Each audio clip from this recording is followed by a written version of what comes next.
أحب الصالحين ولست منه لعلي أن أنال بهم شفاعة. السلام عليكم ورحمة الله وبركاته. وعليكم السلام ورحمة الله وبركاته.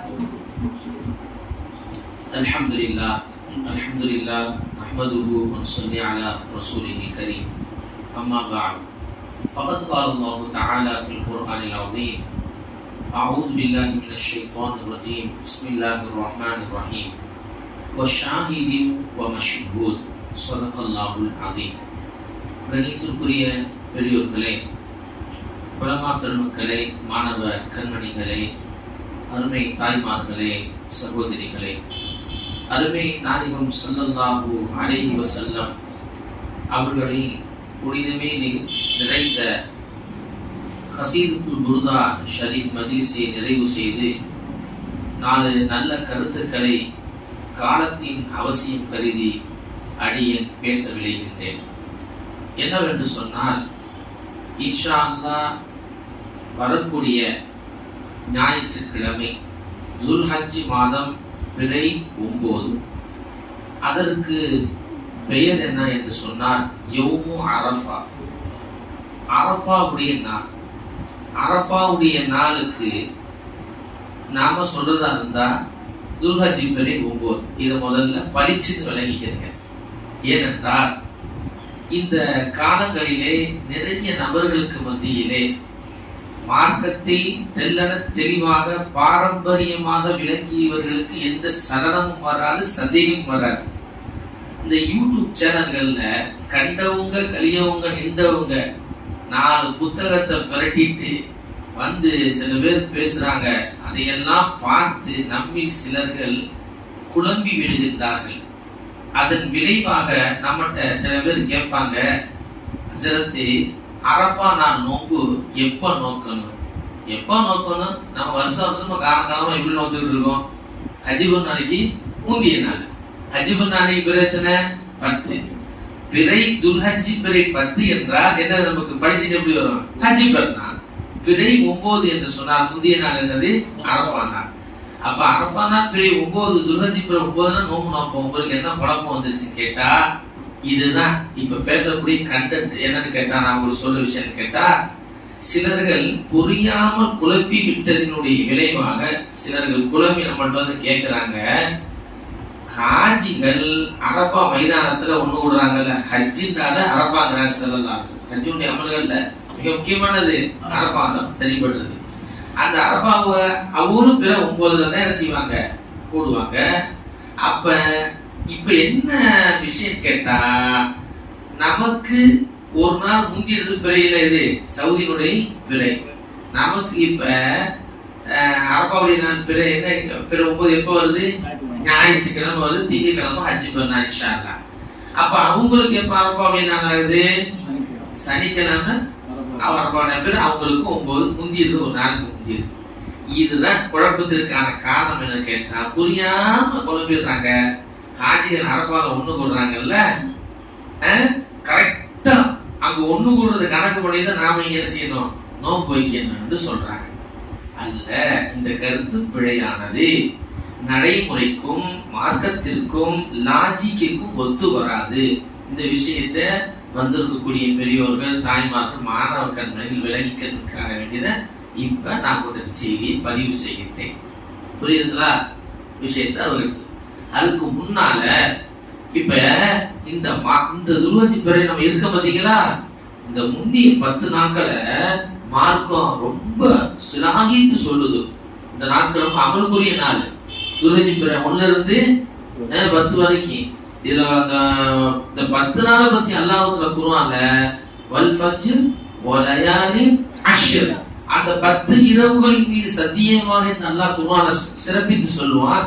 அந்த 10 இரவுகள் இந்த துல்ஹஜ் மாதத்தினுடைய பிறை 10 நாட்களை என்ன செய்யும்? குறிக்கும் என்று குர்ஆனுடைய விரிவுரை தஃப்சீர் நூல்களில் எழுதுகிறார். ஆகவே இந்த நாட்கள்ல நிறைய அமல்கள் செய்யணும். தஸ்பீஹ், சுப்ஹானல்லாஹ், அல்ஹம்துலில்லாஹ், அல்லாஹ் அக்பர், தஹ்லீல், லா இலாஹா இல்லல்லாஹ், இதெல்லாம் இன்ஷா அல்லாஹ் அதிகமா ஓத சொல்றாங்க ஸல்லல்லாஹு அலைஹி வஸல்லம். இதுல இங்க இப்ப நம்ம பகுதிகள்ல சுப்ஹானல்லாஹ் அபிநாமத்துல பாக்குறோம். ஆண்களிடத்தில் போதிய விழிப்புணர்வு அவ்வளவா கிடையாது.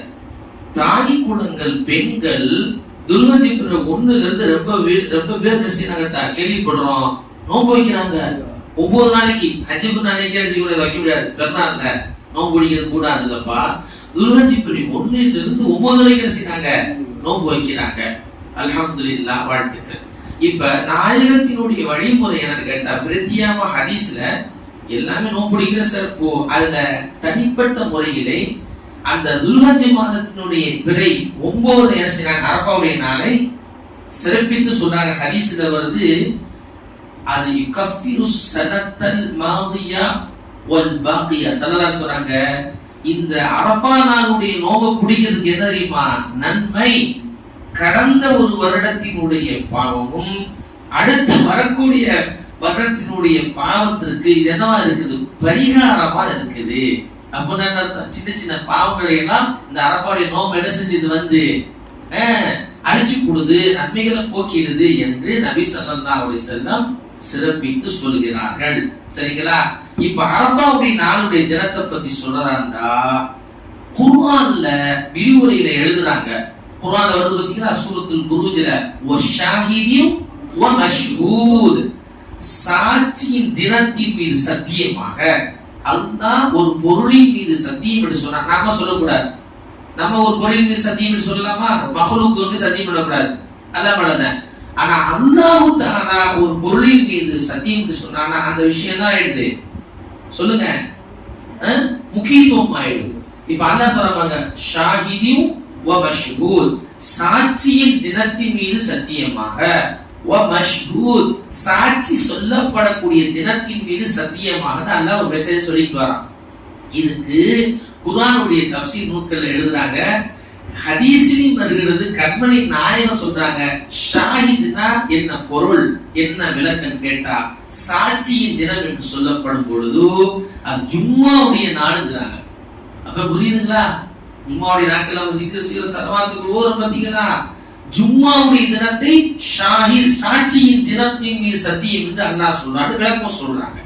அடுத்து பாருங்க, வ மஷ்ஹூத், மஷ்ஹூத் நான் சாட்சி சொல்லப்படக்கூடிய தினத்தின் மீது சத்தியமாண்டா அது யௌம் அரஃபா, அரஃபாவுடைய நாள் என்று விளக்கம் சொல்றாங்க குர்ஆனுடைய விரிவுரையாளர்கள். இது ஒன்று போதும் என்று நினைக்கிறேன்.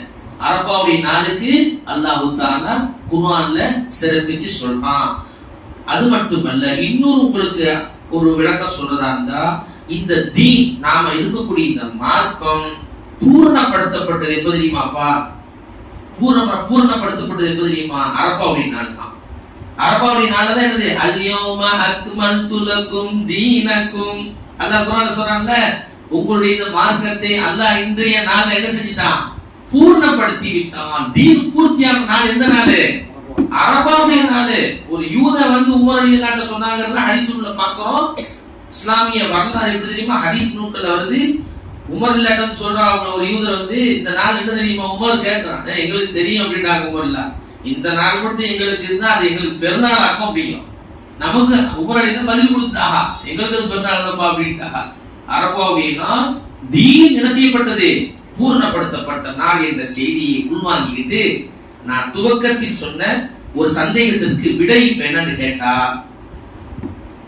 மக்காவில் ஹாஜிகள் எங்க கூடுறாங்க, 9ல அரஃபாவுடைய ஒன்று கூடுறாங்கல்ல, அப்பொழுது அதை கவனிச்சுதான் இங்க நம்ம அரஃபா நோம்பு மத்த நாடுகள் பிடிக்கணுமாண்டா? அது கிடையாது.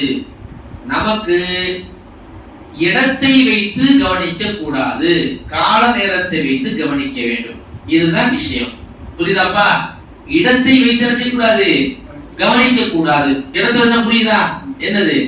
ஹாஜிகள் அரஃபா மைதானம் ஒண்ணு கூடுறாங்கல்ல, இடத்தை வைத்து நாம் இங்க என்ன செய்யக்கூடாது, தொலை தூர தேசத்தில் இருக்கக்கூடிய நாம் அதை அவர்கள் ஒன்று கூடுறத வச்சு நம்ம என்ன செய்யக்கூடாது, அரஃபாவுடைய நோன்பு வைக்க கூடாது. இன்னொன்னு விளங்கிருங்க, ஹஜ்ஜில ஹாஜிகள் இருக்காங்கல்ல, அவங்களுக்கு அரஃபாவுடைய நோன்பு கிடையாது, நோன்பு பிடிக்க கூடாது அவங்களுக்கு. ஹாஜிகளுக்கு, ஹாஜிகள் அல்லாதவர்களுக்கு தான் அந்த நோன்பு. ரெண்டு விஷயம், இடத்தை வைத்து கவனித்து நோன்பு பிடிப்பதா, கால நேரத்தை வைத்து என்ன செய்யுது நோன்பு பிடிக்கிறதா? சொல்லுங்க, நீங்க சொல்லுங்க. இடத்தை வச்சு கவனிச்சு நம்ம நோன்பு பிடிக்கிறதா அரஃபா நோன்ப, கால நேரத்தை வச்சு கவனிச்சு நோன்பு பிடிக்கிறதா? Very good. எதங்க மாஷா அல்லாஹ், கால நேரத்தை என்ன காலம் சிம்பிளா வழங்கிக்கங்க. இது பெரிய டிக்ஷனரி, இது விளக்கலாம் தேவையில்லை. ஏப்பா துல்ஹஜ் பிறை 9, அதுக்கு தான் அரபுல யௌம் அரஃபான்னு பேரு. எதை நீங்க தூக்கி பார்த்தாலும் துல்ஹஜ் பிறை 9க்கு என்ன பேரு? அரஃபா நாடு. துல்ஹஜ் பிறை 10க்கு என்ன? யௌம் நஹர், குர்பானி கொடுக்கிற நாள். அப்ப துல்ஹஜ் பிறை 9க்கு மறுபேர் என்னது? யௌம் அரஃபா, அரஃபாவுடைய நாள். நீங்க இப்ப லாஜிக்கா சிந்திச்சு பாருங்க.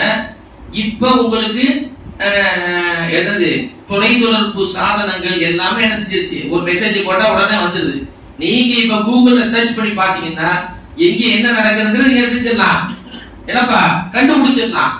இந்த காலத்தில் தகவல் தொழில்நுட்பம் வளர்ந்துருக்குது. ஹாஜிகள் மக்கால ஒண்ணு கூடுறாங்க அரஃபால இன்னைக்கு அப்படின்னு நீங்க கவனிச்சுக்கிறீங்க. கொஞ்ச நாளைக்கு முன்னாடி என்ன செய்வீங்க சொல்லுங்க? என்ன செஞ்சாங்க நம்முடைய முன்னோர்கள்? இது லாஜிக்கு ஒத்து வராது, நடைமுறைக்கு ஒத்து வராது. அப்ப நம்ம எது கணக்கு எடுக்கணும்? 9 பிறை 9 தான் நமக்கு கணக்கு.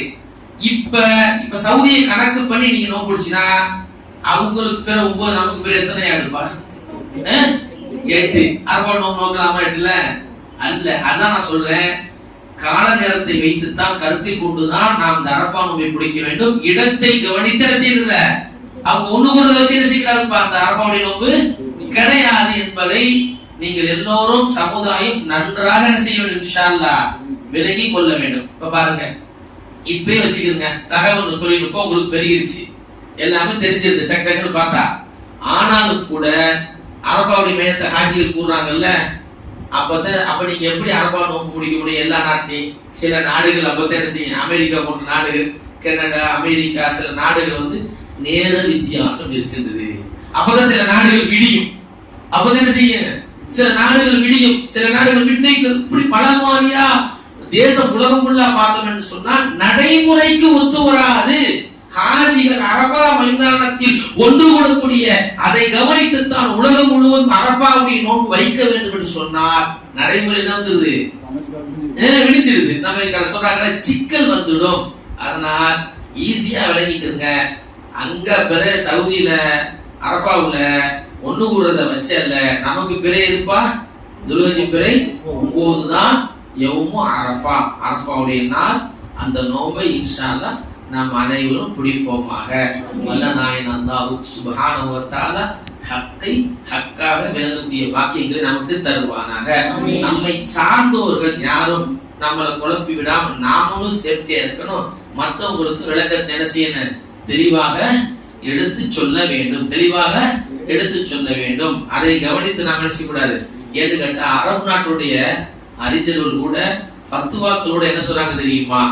உங்கள் தேசத்தில் உங்க ஊர்கள்ல பெரிய பார்த்து நோம்படுங்க, பெரிய பார்த்து நோம்ப விடுங்க, பெருநா கொண்டாடுங்க அப்படின்னு சொல்லியிருக்காங்க. இது பெரிய விஷயம்தான். நம்ம பகுதியில் என்று பெரிய பார்க்கப்பட்டது என்று நமக்கு காசிகள் அறிவித்திருக்கிறார்களோ அதை வைத்துத்தான் நமக்கு வரக்கூடிய திங்கட்கிழமை இன்ஷா அல்லாஹ் ஹஜ்ஜி பெருநாள் முந்திய நாள் ஞாயிற்றுக்கிழமை அரஃபாவுடைய தினம் அரஃபாவுடைய நோன்பை வைப்போமாக. திக்ர் ஃபிக்ர்களிலே துஆக்களிலே அந்த நாளை லாபகமாக நீங்களும் நானும் நம்மை சார்ந்தோர் அனைவரும் பயன்படுத்திக் கொள்ள வேண்டுமாய் கேட்டுக்கொண்டு இவ்வளவு நேரம் பொறுமையா இருந்து கேட்டவங்க அனைவருக்கும் ஜஸாக்குமுல்லாஹு கைரா وآخر دعوانا أن الحمد لله رب العالمين والسلام عليكم ورحمة الله وبركاته. விளங்கிடுச்சா? யாருக்காவது டவுட் இருக்கா? டவுட் இருக்கா யாருக்காச்சும்? இல்லையாம்மா? أحب الصالحين ولست منهم لعلي أن أنال بهم شفاعة.